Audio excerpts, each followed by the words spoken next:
responsibility onto you until you realize you're working on their dream and not your own. Mm-hmm. Good point. I think everybody needs to take people and manage people. Mm-hmm. I think because you have that, we've talked about this before, that, what's it called?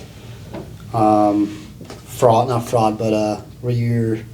Freudian. No. Imposter syndrome? Imposter syndrome. Oh, right? I read something really good on that. How can you teach somebody something? You know, it's like I had that when I first started. I was like, I'm teaching these guys, I'm like, I know my stuff, but I'm not like, I don't feel like I'm that. And then I had to become that. Right. In order to feel like I could confidently talk to people and advise people. And so you're doing that in your thing. And I urge any agent or anybody out there to start something where they impact other people, whether that's other businesses or other agents or, could be anything. But to start something that you feel responsible for because it'll level you up. Yes. Yeah, and then we touched on that before. That's harkening back to what I asked you earlier. Is like you leveled up when you finally felt a weight of responsibility on you for the people around you, and then you realize like, oh, I'm responsible for something else and something bigger than myself. So then you can that's where the motivation really came from. And you're gonna fuck up. I mean, it's just like being in the gym, right? You put the weight on and you tear your muscles. That's you fucking up in business, right? You're putting the weight on you. You're tearing up your muscles, and then what does your muscle do? Recover. And how does it recover? You got to feed it, right? Yep. And so that's the other important thing is what are you feeding? Are you feeding it positivity and self-belief, or are you feeding it negativity and doubt and sugar? In the gym, whatever, right? It's like you have to have that self-talk. You got to have people around you who will talk you up, because that's important. That's super important. Something I'd like to touch on before we switch subjects. You mentioned imposter syndrome, and that's a big thing right now for a lot of people. But I watched something recently that was very. It awakened me to something, and it was the fact of imposter syndrome in and of itself is a catch-22. Because, hey, you're talking about yourself in your own mind, and you're like, oh, I don't feel like I can do it. But an imposter is only an imposter if nobody else in that room knows that they're not supposed to be there.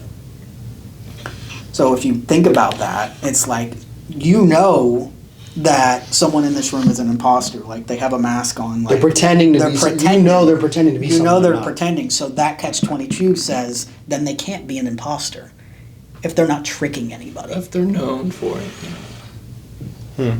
Interesting. Yeah. That is an interesting thought process.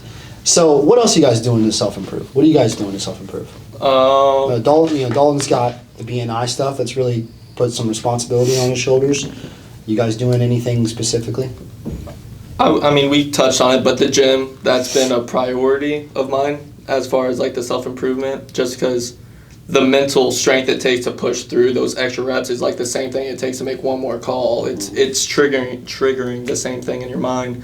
So getting back in the relationship with the gym and being in discomfort there physically, and you look at all the great people like Andy Elliott, he fires people who don't have six-pack abs. Booty shorts? Yeah, booty shorts guy. So a lot of them, they all say like in their morning routines, they go to the gym, they do physical activity. So like there's a direct correlation with that. So aside from the audiobooks and being around people who lift me up and everything, all of those things, the gym. The gym. And that's important because you're building discipline. Right. Building discipline. What do you got? I think understanding self.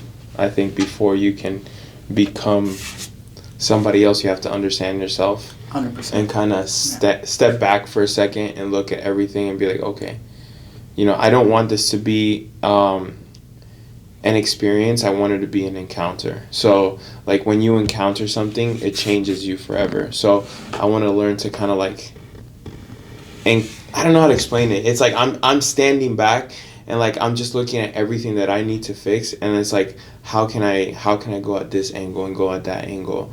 So I think that's like the season I'm at right now, and it's just like is that more self-examination? Because to your point, there's something I live by, which, and I think it's true, is you can only understand someone else as much as you understand yourself. Correct. Yeah. So to that point, Yeah. like, are you in a season of complete reflection? Yeah, where I'm learning to grow spiritually, I'm learning to grow. Super important. Yeah, physically, like going to the gym, not like, but like physically, I'm learning to be a better father, a better husband, a better business owner, because that's what I am at the end of the day, a better friend. So I think that's what I'm doing right now, and just really using the people that are around me, that were placed in my life to help me grow. So In your self-reflective journey, because this is a much different answer than what we gave, and I'm very interested. So in your self-reflective journey, how much have you found and kind of like sifted through that you realize, like, I need to get rid of this? Because to your point, I think when you're really self-reflective, you sift through a lot of shit. And that starts to weigh on you, where you're like, what do I need to get rid of? What can I get rid of? Like, how has that process been for you? Hold on before you answer. yeah. Is mine off? I think mine is off probably. You're still going. Okay. I think for me,